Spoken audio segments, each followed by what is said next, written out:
Hey everybody, it's Rebel Piggy here with a brand new episode for you. Today's recipe is Esquites. So this is the off of the cob version of elote, which is a Mexican street food. And it is basically corn that has been charred and essentially taken off of the cob, which would be the elote style. But this is the kernels. So what you're going to do is you're going to heat up your pan to a very, very high heat. You're going to add some oil. I would recommend a canola or a vegetable oil, just not extra virgin olive oil. You should not be using that for cooking or sauteing at all. You're going to have your corn on the pan as soon as it gets squealing hot, if you can even imagine that. You're going to have it super, super hot. And we're going to make a well in the middle. And sorry for my camera not focusing well enough, but it's an old camera. You're going to put your spices in the middle of this well as well as your garlic and your green onions. The reason why we're doing this is because spices like sweet and smoked paprika, cumin, and cayenne pepper, they tend to just explode with flavor once it hits heated oil. But you have to be careful not to burn those spices. So we created this well, we have those spices in there as well as the garlic and the onion. Those are going to become very aromatic, and once they do become aromatic, you're going to stir your corn into those spices and move it around, and you're going to constantly move that for at least maybe 10 minutes, I want to say. What you're wanting to do is you're going to want to create like a crust on the surface of the kernels. And if you can get it like charred just a little bit, not completely charred, just a little charred, just to bring out even more of that smoky flavor, that is great. So once you get that crust done, you're going to move on to assembling everything.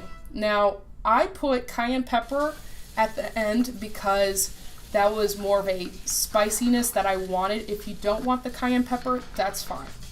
And sorry for this next part, I forgot to record this next portion, but essentially what I did was I mixed the lime juice, the mayo, half of the cheese, and half of the cilantro into this bowl with the cooked corn, and yes, it is hot.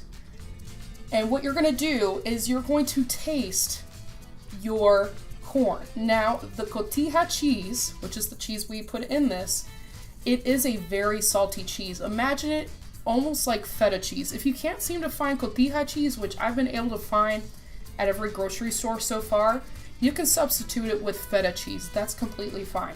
Now, after you do that, you mix all those ingredients together, you're good. If you're happy with the flavor, if you don't like mayo, you can add less. If you want to add more mayo, that's fine. If you want to make it more acidy, you can add a little bit more lime juice. It's all to your preference. So with those ingredient amounts, you might want to just add a little bit at a time to your taste level. Okay.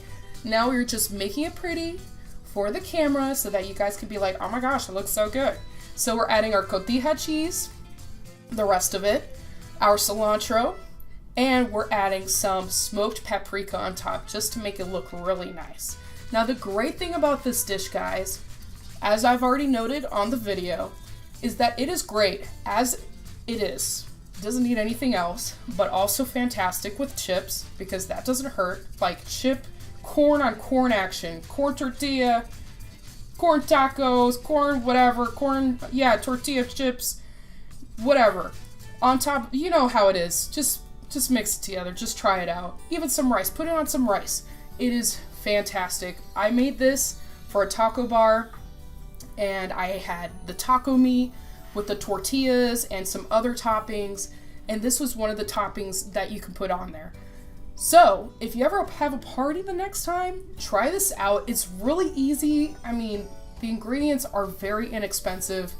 And I mean, honestly, my husband loves this stuff, and apparently somebody else really liked this stuff when I made it initially, and that's why you guys have this video. Somebody actually requested it. So remember, guys, if you guys want me to make something, definitely let me know in the comments below. I want to know what you guys want to see me make.